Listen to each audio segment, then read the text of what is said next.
for me din Edinyakon Apronoma ene abepiem e wo Bethel Presby eno e wo Adukrom Akuapem wo bepiem wo apue mantema yesuku pon a eba ya acheye papa na ene ya bepiem wa na ye mpemfo ne pi ba twe nkomo ye tenentie se ene homecoming bi e koso enti ye ko headmaster no ho na ye ne na atwetwe nkomo abisa no nia enti a omugina so mo ye homecoming no obetumi aboy nkomo open mama akwa bebiem Yamia pacho bi abokode Yamia dom boko na me pacho wudi no eye den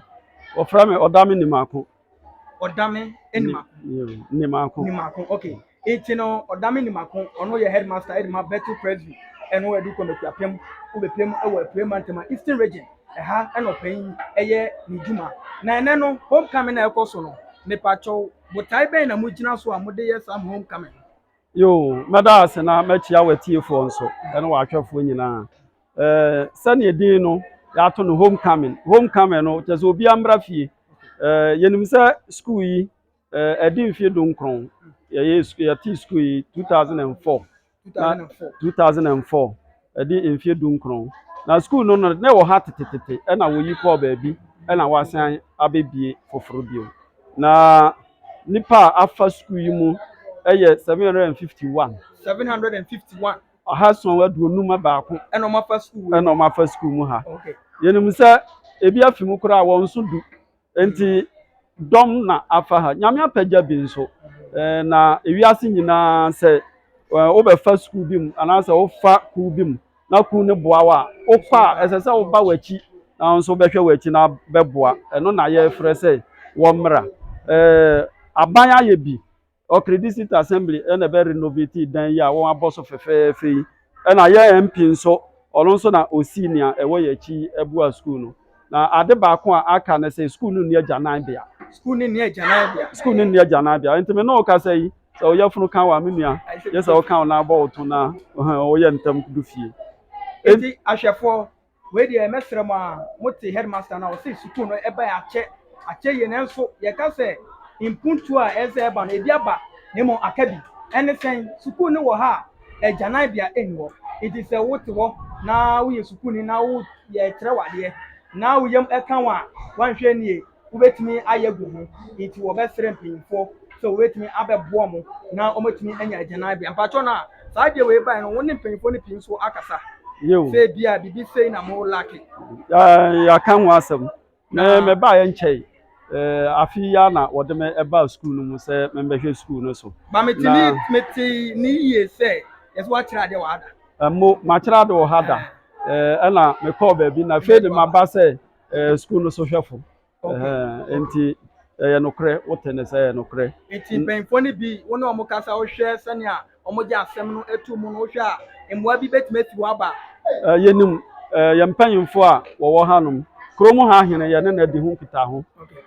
na nyuma no dɔɔso wɔn agye bi ama schools no bebree na emra so sɛ yɛn so ɔbɛba abɛboa yɛn ne na di ho kita ho enti saa homecoming ɔno kora na bɛtena guam ama yɛn afei yɛn district chief executive ɔno nso yɛn ne na di ho kita ho yɛato nsa afrɛ no yɛn MP yɛato nsa afrɛ no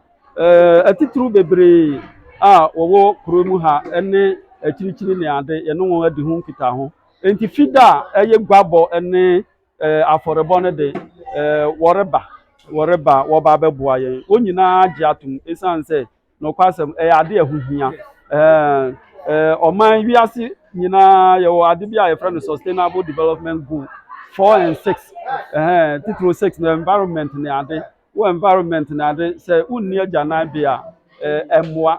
school anipa 751 afam and wo bisa ho se samo fradodo yi ani mu akyerɛkyerɛfo nyinaa ɛyɛ dan so obi yɛ ma nka na dana yɛsɛ yɛ kɔ mu ansɛm biirum na mmera so sɛ mo nso koraa mo ne yɛ kasa yi koraa yɛto nsa afrɛ mo sɛ mo nso mo mmera na mo mbɛboa yɛ nti headmaster bacho last word anase assemble de twa to a obetumi aka kyerɛkyerɛfo obi so etie ana ebi obi nso ehwɛ wɔn nti ne ɔno so ebi otifie ɔbɛsɛ ɔboa mo a kwan bɛn so obetumi ayɛ de aboa mo nti nsɛm a etwa to a wode to ahwɛfo anim a ɔnso obetumi asom na ometimi aboa no betimi e de atuja na omoso ometimi aboa yo na yebeka ne se won a wo hwe yen atiefo ne adofo nyina kroma ene empo won a won fi kromu ha nyina yesra won se e ade ehu hia we e ade a ehia esane se e kan wa eye den a esese wo pe baabi enti yesre obi nim obrempon ahyase mofra nkitinkiti se ye wo moa bi a yemfa moa won ebi ana ochena ene na ye de toilet eboa no ebi ana ochena obeba be si hospital kese na ono nso de aboa kuro anase oman enti ene yemoa won na won so won asetena wo school mu ha no enye kama na ama adesua ne adekere atumi akoso yi. Okay, ahwefo efrem ya Akuapem no ma eno eye school pon a ye ba ye Bethel Presby churches eno e wadi kom Akuapem it homecoming ena e koso tule bia wo bia no emo a wo so pese wo boa no kakra bia nso a wo de ba ye so ye beji eti nimako ono ye headmaster school me no ka se me so me ba ha me kai pa obo me mabi obo me mabi it wa chem ade da ite na ono ye headmaster na didi say e course kama de yeso yin ye de ya ho den enso e ba ba boa ite ye kwani ni teachers ni bi o student fo ni bi aba sanso na school fo ni so bi wa ye no me teach komo it do the transit na twen na hwe enema e course e wo school ni me ba. Hello, sir. Good morning. Morning. May the God manage. May assistant head teacher to the head teacher of this school. Oh, okay. This Homecoming, same and never see school for no any old students. How are they mingling with each other? One day, yaye bebre, yaye invitations bebre. Afre mpanyinfo won a wo ha no one we chirichiri nyina ya invite won na all students no na yen hye den hu on activities ne papa but on my assurance say Friday ye grand eba ne de on beba nti eguso a ye hwe won anim nti preparations de yaye bebre and na ye traditional day and then cooking competition into wo hwa mo friend bebre wo ho a omo nse school atade ya share traditional wear and the second part of the program no cooking competition wo hwa eguso a ekoso So cooking competition all students na dey involved. Yes anka wo so omo form one team na nka omo ne current student no embe compete unfortunately yante wonka Omo ya aware em say all students no wo group platform a na course wo school ha bia no headmaster update wom on every on each of the activities course no or update wom flyers ne banners ne ade a ewo program yi hu nyina omo ya aware but em say omo ntumi anka omo hu ammom won say aha no all students ni bebre ni ha omo wa akwantuo mu. So they couldn't come together to form a team. But all the same, cooking competition, no air course. Yo. Every episode for yeah, that's so ever Bethel Presby school and no ever Adukrom Akuapem. Unim say homecoming egu so air course. Enti no ene cooking competition. Yeah, just say unim aduane ne me say anwa mo mitimi nua pa so hye mitimi nua. Enti ene abepiem ever Bethel Presby enti no wo hwe sane a nema AC ekọ wo ha na unse mame fan gay yi obogem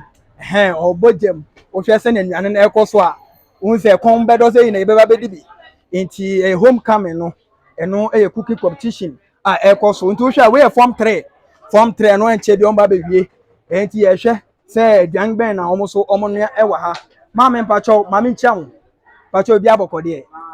na mpacho me hwe table no so ayefe pa na wo hwe aduan ben na ekọ so wa ha aduan ben na ekọ so wa nti betimi aboye nchiremu kakra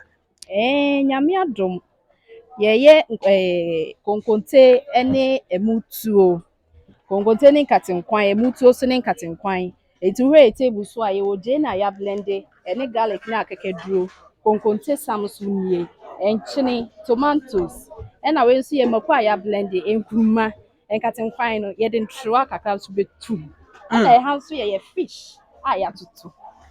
uba ye je so ha no so a kotodwe so na ewo ha emutuo no so na e de asi so no eti ya start ya no eti ba me na odin de sen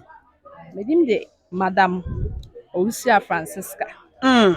Madam Owusu a me hwe se na aduan na ekọ na aroma na nkasa kra beti osampa aduan be ye hwam papa na be ye den so ampa enti ma yenko yeguso ha ye form 3 de na wahu no wo emutuo ne kokonte abete face the wall ebi se Chris Brown ebi so friend Barcelona din awudo ne pi enti ekoso ha ma me mpacho ma me ma wache enfamra Femso TV so mpacho din ededen But so your friend me Abigail like Bekum. Abigail bacho na se na me hu se wa bo white ya wa kita wo paper kama ho atwa fine me hwa wona wo ma max no But I mean I be jeje competition. wona wo ba be jeje competition na mpacho ansa na no won se omu wieye ne mo hwe se na ankofo aho keka ekọ na ka me se o hwa form 3 form me nko ho ye but form 3 for aroma na nkasa ateme itu o hwa se na wo ba be jeje ade no o hwa aduane ne nsem na be kosen Oh, Rebecca fine. Me from Obi ha go sumo. Odu ha na obi hu say aroma na ekoso wo baby. enti aroma na bi wo ha Baby brains. Yen twen na yen hwe omu wie a. Then we can judge from there. Oh, okay. Enti madam bacho ma yen na wase. Itu hwa madam we ono a ono ba be ma max afa aduane no ho hwe se ne anema esi ko e wo ha na kame aye se obeba bi na yegusu enenamu enti ye ko yegusu enenamu ntu de di machi enti wo hwa ha form 2 form 2 enti form 3 aroma na chimiti me tina akakra ma hwe se aroma na be chimi ampa cho mudin de say wudin de say emefa enti emefa wo form 2 enti me hwe aroma na se na nema esi ko na aduan be na monoa plantain with palava sauce and cassava. Plantain with palava sauce. Yes. With what? Cassava and sobolo juice. Sobolo juice. Yes. I like ginger. Do you like ginger inside? Yes, please. I will share send ya brofo na ekọ na no den. Ese me refa chi. Enti no me share send ya nyan ekọ na. Mu se wele nso wa ha. Ma hu ko bi nso wa ha. Enti wo share send ya homecoming na ekọ na no ohye. Ano ohye ti bebe a wo bia so bebo moden. Na wo so wa be hwe enema ekọ so a. Madam, me show no so ma zo ni abre. Ada wa me aduane wo airport da. Ba me hwe wa ho nkeka na mu za mpa wani abre pa na wo hwe a den na wo ye no Mi babe sinsin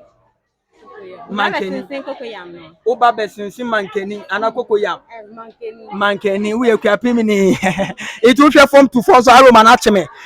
bla o de bla be hwa de bla o de bla mu za ma me nani abre wo ze ani bra ba ko tombre na gaza no ho akyere no wa ha kotombre no ho akyere no nti no hwe a aduane no ekoso iti se Godwin o se ma me mfa mani keke mbe hwe me mfa ma no nso kan wuti me ba me gusu eninamu iti ma yenko white ma no ze we de me ye show so me edu Parliament House o de yenko na hwe se no mo bom white ani braba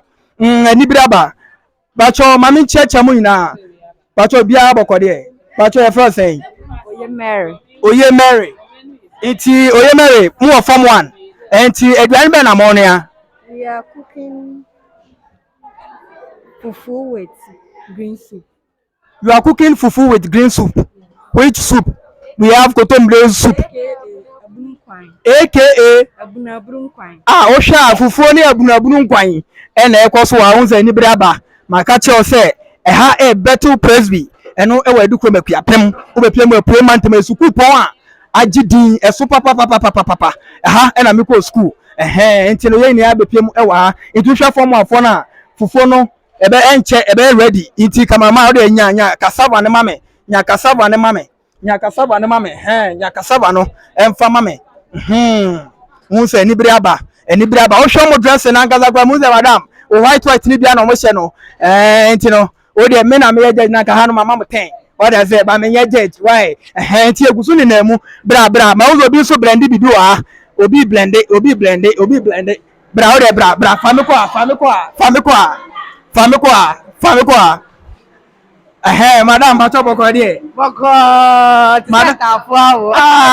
ntafo awo madam ze anu me hwa o class anu ma uzo mo blend in yema wa abante no so so form 1 ye ni abrese enti una di form afọ na nim no try omo dress na nkasa cry 10k wa hu dia enti no wa so ye 10 enti madam wo hwe se na nema esi ko na me form 3 phone so omo ani abre form 2 phone so omo ani abre e na form afọ so omo ani abre enti dey pa na wo so kan na competition o hwa competition ni dia wa wo hwe dress ni nema no ko etimu se form 1 na afa ezi fufu ni abunabunu nkwan die ampesie na yonko ni fufu Debi enti wa wo hwa Debi iti madam bacho odi ni ye den Midin di Madam Eunice ba me de me friend Oboshi me friend Oboshi o madam papa o ya de o hwe no wo form 1 enti no wo hwe se na nema esi ko na anu odin pa anu odin iti abusuafo medin edinya akon abro na my friends on TV ko YouTube o like ya na wa share wa comment edi amame iti Bethel Presby churches eno ewo Adukrom Akuapem ewo Primatem homecoming no eguso koso ti bia wo bia bomoden fa wa ho oden fa unyansa eso beta echi na bibia entimi nkoye mendam nyina ase emfa my friends on TV bye bye.